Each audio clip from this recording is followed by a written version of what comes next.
Welcome, everyone. It is Thursday at noon Eastern time, and you know what that means. It is time for your favorite program on LinkedIn, YouTube, Spotify, Apple Music, Facebook, and Twitter. I'm not calling it X, no matter how many times somebody tells me to. It is Talent Experience Live, the show that covers everything that you need to know in talent acquisition, recruiting, human resources, talent management, and everything in between. I am your host, Devin Foster, and this program is proudly brought to you by the good folks here at Phenom, whose purpose is to help 1 billion people find the right work. They do that through great programs like this, through a fantastic webinar series, through blogs, through events like one that is coming up in April called I Am Phenom. You might want to register. You can find that at phenom.com. But they also do it through their Intelligent Talent Experience platform, which helps candidates find the right roles faster, employees evolve in their current roles and beyond, managers achieve better data and insights through automation and analytics, and of course, recruiters become wildly more productive through some of those technologies as well. All of this is done with super slick artificial intelligence and machine learning that powers the back end. So if any of that interests you at all, don't walk to phenom.com, where you can register for I Am Phenom. You can register for upcoming blogs. You can check out past episodes of Talent Experience Live and so much more. Even if you feel so inclined, you can request a demo. But anywho, you did not come here to talk about I Am Phenom or anything along those lines. It is January, which means you have already been talked to more than you could ever possibly imagine about people's New Year's resolutions, which have probably already stopped, about how they're trying dry January again. They plan on running more this year, whatever it may be. We're not going to talk about our resolutions today. We are going to talk about some of the predictions that were made last New Year's for the year of 2023. So we're doing a bit of a look back on what maybe came to fruition and what did not. And I am joined by a very special guest today who is going to talk all about it with me. He is a recurring guest, probably been on here at least baker's dozen amount of times. That's one more than a dozen for those of you at home. His name is John Deal. John, welcome to the program. How are you? I am well, sir. Thank you for having me. Of course. John, do you think it has been maybe 13 times you've been on the show now? At least that much. Yeah. All right. Lucky number T Swift, lucky number 13. Yes, let's do it. Of course. Caleb Williams, everyone in between. John, last year, the experts talked about all sorts of things: quiet hiring, non-traditional candidates finding roles to fill talent pipelines. The war on talent seems like antiquated terminology now, but we're still constantly trying to find all of those things. And a lot of people had a lot of predictions of what 2023 would hold. We found a couple articles. One was from the HR Business Review. The other was from the USA Today, who actually did a retro on what predictions in 1924 they had for the year 2023. And one jumped out at me, John. You pointed this out to me, which was work from home will be a staple in the year 2023. Are we going to call that an accurate prediction that they knew in 1924? I would call it the second coming of the 100-Year War, because I believe that we have been fighting the fight of whether people should be in the office or be at home for so long, apparently. Yes. I mean, time travel must be a real thing. If somebody was there were no laptops, there were no iPads, no cell phones. What were people doing at home if they were working from home? Just tending to the farm? Yeah, right. Exactly. I think you are right. And it was an ongoing discussion last year. And I think it may continue in 2024. This work from home future. A lot of people predicted in 2023 or early 2023 that there was going to be a line in the sand drawn. It was either your organization is remote, it's hybrid, or everyone's in the office. How do you think that really shook out, and how have organizations reacted and adapted? Because candidates, I think, are driving the market for where people are working in today's day and age. Yeah, I mean, I think there was some hard lines drawn for sure, and I think that those hard lines needed to be, erased and then redrawn in several cases. You talk about the talent shortage a little bit, which continues into this year, and so as a result, you're right. Like it's a buyer's market, right? So, so I think that a lot of folks have had to continue to rethink. I do think that things are starting to settle down more, and that the pendulum is not swinging back and forth as much as it was last year, and companies are really settling into what makes sense for them based on the division, based on even the tenure of the candidate, right? Yeah. Like we kind of talked about this in one of maybe the 12 previous episodes, but there's a benefit for people who are entering the workforce to be around other people when they first start their career. Yeah. That benefit is a little bit different for somebody who has tenure and who's been at this for a number of years. Yeah. And so I think what we're seeing is less of a got to be in the office, don't got to be in the office, and making it much more situational. And hybrid, is a thing, and I think is ultimately what's going to work best for a lot of folks in that they get that experience of inclusion and everything like that, but they're not tied to being there every day, fighting the commute. Yeah. In Philadelphia, there's a lot of angry people on the road, so quite a few. I-76, I think, is the worst road in the country in the history of the road, yes. in the history of roads. The road to Mordor and I-76 are like absolutely. No, it's treacherous. I think you're right. It's starting to find its level. The one thing that I think I've noticed talking with other organizations and, even what we do here at Phenom is I think every company wants people in the office. However, different teams have separate dynamics, right? Your team would be a perfect example. I know you have a few members of the team who are remote. However, there are members of the team who are in the office. So some of those impromptu conversations that we talked to, in the beginning of the pandemic that we missed are still able to be had because there's some representation. And as Drake said, it's possible for people to be passionate from miles away. And you can still love your job. You can still be very ingrained in the company culture if you are in, a different time zone, if you are, across the country. But it is harder, right, than coming into the office, but you don't have to do the commute. You mentioned one thing there about people early on in their careers, specifically learning things in the office. I know from my experience, I think social skills have become far more important. We talk about skills a lot here at Phenom, right? They as something like bills, that. Yes. Skills do pay the bills. But how to work, in a new organization, how to be a professional is something that is often picked up from experience. I don't think there's a how-to on it. I'm sure there's 1,000 books on Amazon that you could buy. But for me, it was always being in the office and learning that when we, went through that fully remote time period known as the pandemic, the lines blurred. Do you think we're getting back to social norms of the folks that are in the office are beginning to pick up on those social skills, and even those folks who may be remote are picking up on those social skills as well? Because that was a prediction that the Harvard Business Journal had, was that we need to emphasize that moving forward in 2023. What are the reflections there looking back?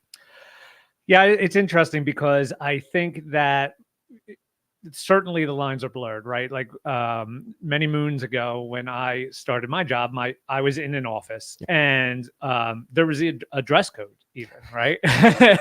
So, what's that? Right. So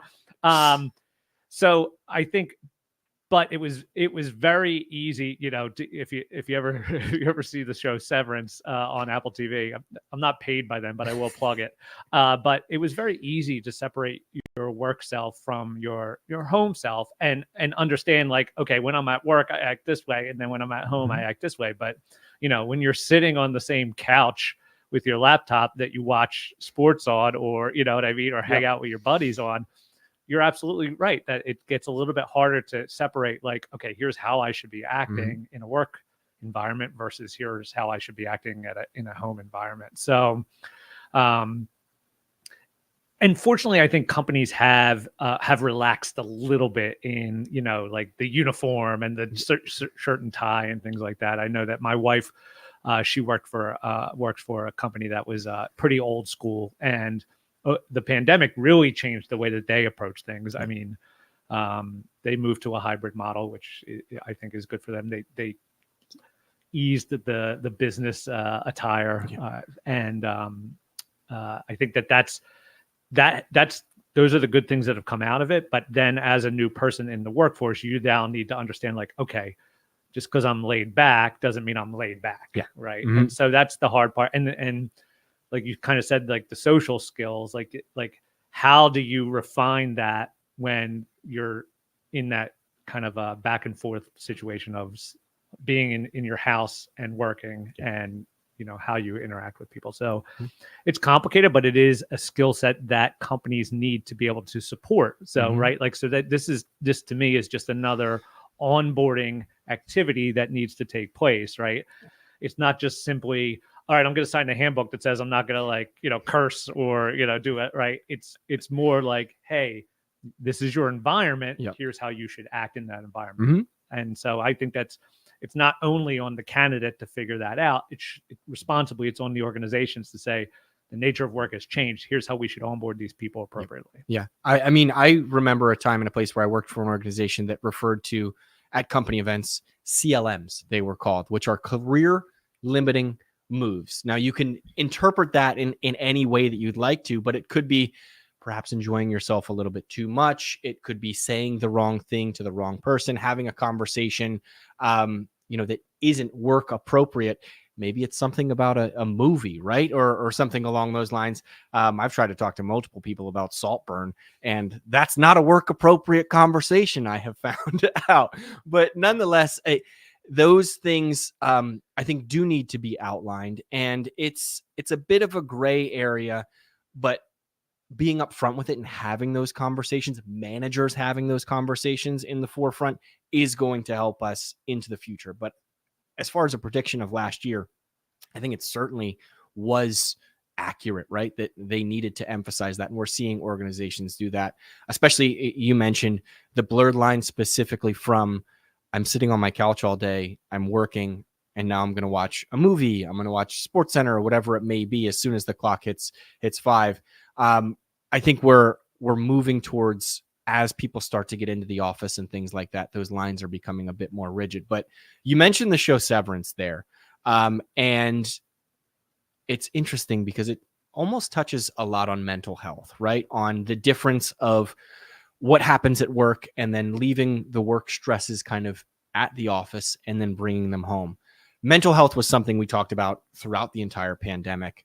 As we entered 2023 and we began to get back to work, get back into the office, things like that, it still seemed to be a very hot topic for candidates. It's something that they ask about in the interview process. And what the Harvard Business Review mentioned was that organizations need to make it a point to be there as an asset, right? To be a supporter of mental health.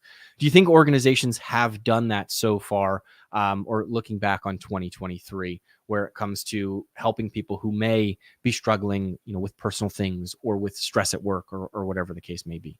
Yeah, I mean, I think they certainly took strides, and I think 2024 is basically like, okay, you started, now keep it going, and let's really supercharge this thing. Yeah. So, it's a topic that unfortunately still has some stigma associated with it, and that stigma just at this point needs to be set aside, right? So, yeah. Physical health and mental health are pretty much, neck and neck at this point. So responsibly, organizations need to not only continue any efforts that they put into 2023, but also expand upon those and see, what are additional things that they could do, either, through the benefits package, or internally to support these people with resource groups, with like-minded individuals meeting together in Mhm. informal fashion, right? Yeah. Like just clearing the path for people to not only take care of themselves professionally, but also find other folks that they can commiserate with in a way that's not going to be like you watch Saltburn? Yeah. I watch Saltburn. Let's go into this corner and talk, right? Yeah. So Instead, just commiserate about the New York Jets. No, that makes sense. I think one thing that I've noticed, from my wife's professional career and other folks that I talk with, is the lines are still a little bit blurred when it comes to office hours, right? I think during the pandemic, we were all too quick to schedule calls for 6:30 at night, whatever it may be, because where was the office, right? The office was on our couch in our living room. And I think some people are still holding on to that a little bit more, where I will send somebody an email at 7:00 and it needs to be looked at that exact point in time. There are instances where that may be the case. If you have a big presentation the next day, there's questions. I think that's common knowledge, that we had prior to the pandemic of, all right, these are crunch hours. You're going to be expected to work a little bit later. But on a day-to-day basis, that's one thing that I would stress for, organizations is in that handbook, express that, hey, we do have dedicated time for employees to take a break, to relieve some of that anxiety. A lot of organizations do it with required PTO, other things, technologies that almost shut off, or you can, I know Slack has the feature where you can put the little do not enter sign, and hopefully that entices people not to Slack you at that time or whatever it may be. But some of those things I think can still be improved upon. Do you have the same thoughts or any different experiences? Yeah, I mean, to me, it's not so much a policy thing as a manager responsibility more than anything. Yeah. So,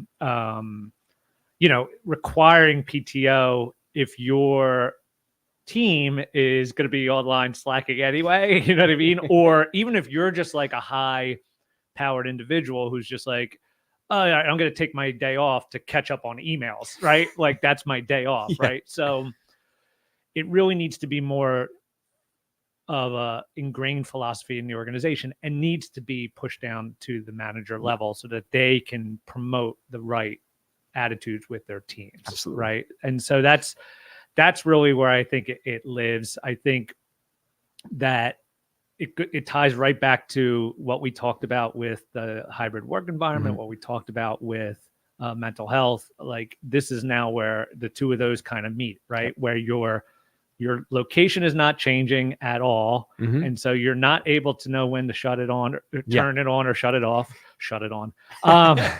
Edit. Oh wait, we're live. So, and you start the stress goes up and up and up. And so, so not only is that need to be part of the new way that employees are onboarded and how to handle those situations, but it also needs to be part of the management training program where they are able to manage their teams to rest when they need to rest. And, you brought up the required PTO and things like that. And, in some of the stuff that you and I talked about, it was actually proactive instead of reactive, like storing up the energy instead of recovering the energy. Yes. So that's an interesting.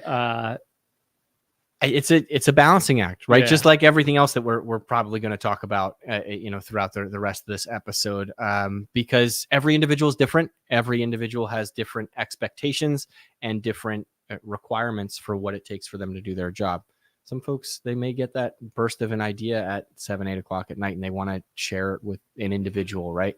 Others may schedule that Slack message for first thing in the morning. Don't schedule Slack messages with me. It's my biggest pet peeve because I'm immediately going to have thoughts back and then you're still sleeping. Neither here nor there. Moving right along. The other topic that I thought was fascinating was quiet hiring. Of course, I'm not talking about quiet quitting, which was a very interesting topic, I think, in 2022, where folks, were just kind of mailing it in. Quiet hiring, the Harvard Business Review referred to hiring employees, right? Bringing them up in the organization where it's not going to be this big splash. You are not going to have jobs posted out on job boards, but you're going to promote from within the organization to fill needs. We've talked about that a lot here. I want to ask you, have you noticed in your conversations with professionals, it's beginning to be accepted more in organizations as an initiative, as a goal moving forward, where they want to retain talent and fill the needs of the business with what they already have? I think that we are still in a little bit of a state of, yes, we agree it's a good idea, but we have so many other things going on. We're not exactly sure where to get started. And we talked a little bit about this at Skills Day, which was a fantastic event a couple of weeks ago. But a lot of companies have a plan. A lot of companies have really good plans to promote career pathing and internal mobility, but they don't necessarily know how to get those plans kicked off in earnest, because it's a lot of people that it will impact. It's a lot of change management potentially. It's you got to be able to handle well, why didn't I get recommended this career path and this person did, and stuff like that. So I do think that 2024 is going to be the year of action now. So I do think that the plan, people have had the plans, they've done the research on the technology side, they've tried to get the budgeting in place. So I'm fairly confident that 2024 will now be kind of the skills year, where people start moving that strategy forward, and the skills strategy is really key to that quiet hiring idea, that you're going to know the skills you have, know the skills that you need, use the skills you have to fill the holes that exist. That makes sense. I also want to add, quiet hiring, terrible name. It should be referred to loud hiring, because if you are growing your employee base, that's something you want to advertise, right? That's something you want to showcase as a business that's moving forward. And on top of that, if you don't, people are going to notice, right? Everyone is on LinkedIn or whatever it may be. They see on the emails that a title changes or wherever it may be. And it causes a stir, right? Whether it's positive or negative from your perspective of, why wasn't I chosen for this? It makes more noise, I think, than bringing in a new hire, unless it's at the C-level, right? Where you're going to put out a press release and do all of this stuff, or, mention it on an all hands meeting. Right. I think hiring internally should be advertised, and not just internally, externally as well, because it's a good thing for the organization. It shows that you can add those skills and move forward. But speaking of skills, another topic that we talked about at Skills Day was the pursuit of non-traditional applicants. And I think this is fascinating, because for so long, when I grew up, I'm sure when you grew up as well, it was get good grades in school, do as many extracurricular activities as you could, go to college, graduate college with a specific degree, and then move forward, and you can join that career. And then that's your trajectory from here to there.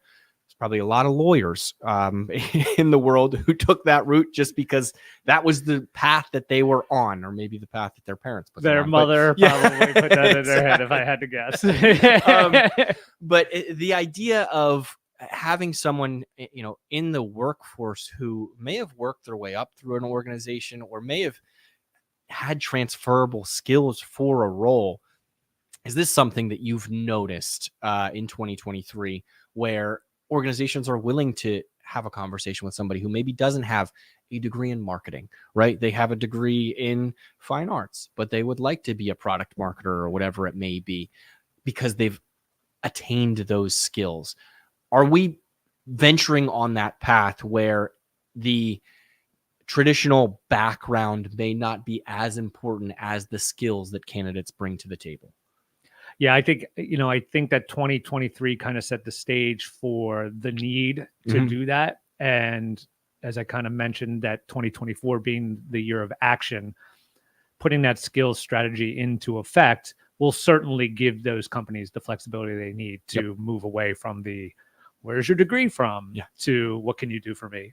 Yeah. You know what I mean? So we talked about on one of the TXL, you had asked specifically about the origin of skills. And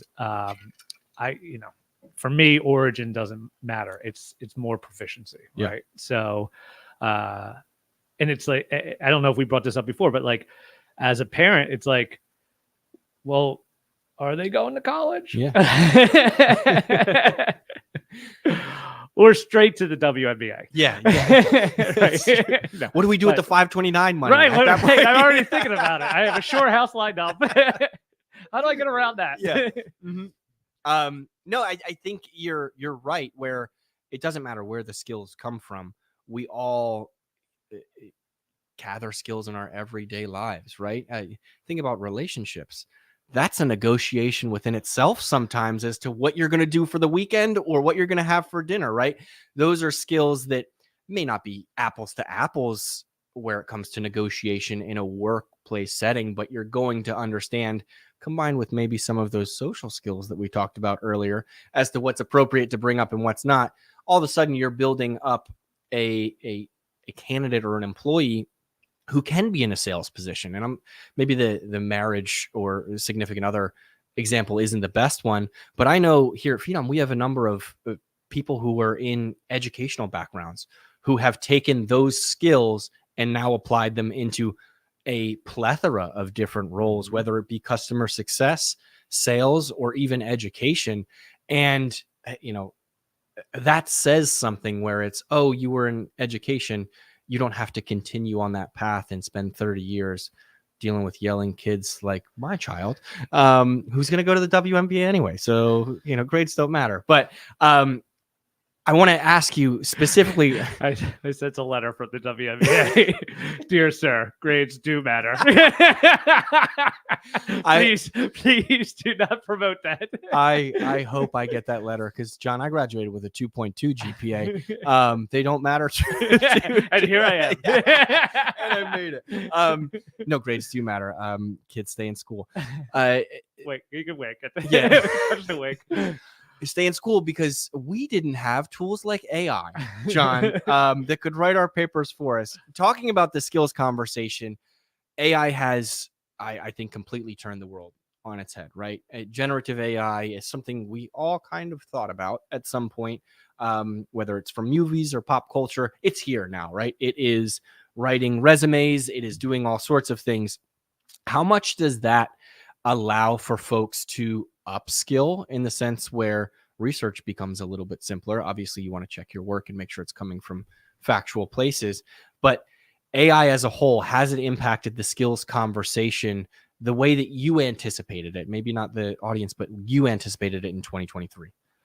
Yes, tremendously. And generative AI tremendously as well. So it's certainly enabled companies to move faster, right? For sure. So not only in their everyday activities of resume generation or web page generation or email generation or whatever it might be, but also just being able to stand up career architectures faster. Mm-hmm. That some of the advances that came around in 2023 have really now set up 2024 to be that year of action. Mm-hmm. So now it's moving from a time where even just a couple years ago, like we were talking about cutting down the skills mapping exercise or the skills architecture exercise from a couple years to a few months, and now we're down to like a few days, right? And so that makes it a lot more compelling, I think, for people to move forward because they don't have to wait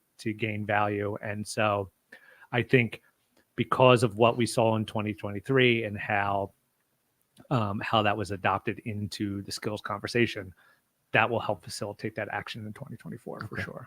Do you think there's still the concern with bias in AI? Do you think that has turned up more to a fever pitch now with things like generative AI and, the ability to create content that may not be on brand with the organization? It may be gender specific. I know I've had a number of guests on the program who talk about job descriptions being from a male point of view or using a male vocabulary as opposed to female, and they're less likely to apply.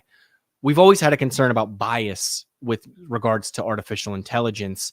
Has it subsided because of more education around it, or do you think it's exactly where it needs to be, right? We're still a little bit weary of it, but we're putting the guardrails in place to make everyone feel more secure with regards to it. Yeah, I mean, I think that there was certainly a lot of FUD out there for 2023, and with ChatGPT and everything like that, like to also talk about another TXL previous episode, not one that I was on, but there was a good one that you did with Josh Gorin, where he talked about the lawyers who were using ChatGPT to submit their briefs or their whatever, right? So I think there was a big spike in fear about the usage of that. And then with some of the legislation that came out from New York and stuff last year, there was a lot of fear around a bias and the unknown of how it was going to affect. I think it has subsided. I certainly think that part of the reason for that is that people are being more responsible about how they use it and how they use vendors that use it. And so as a result, I think a lot of that FUD has cleared up. And I think that people understand that this is something that is going to benefit the organization, is going to benefit candidates, going to benefit employees. So I think that people are going to be moving forward more so than they would have in the past. I think 2023 was more like a put the brakes on and let me do my research and get my legal counsel on, stuff like that. And so I think now some of the opinions have played out. Some of the people have done their research, and now it's like, well, duh, right? So no, and it makes sense. I mean, it comes down to, I know in New York specifically, the local law, I think it's 122. It's AEDTs, right? Automated employment decision tools, making the decision for you. They're requiring organizations to audit that process. I challenge any organization who doesn't audit their hiring process right now, right? There's probably a problem there if you're not auditing your humans from time to time to make sure that there isn't bias there. Auditing machines is probably a little bit easier, I would imagine, because less feelings involved and also less back and forth of, no, I swear I didn't hire that person because they were a Patriots fan. You don't have to have that conversation. So because nobody's hiring those right now. Yeah, I know. Well, there's a new one on the market. His name's Bill Belichick. That's right.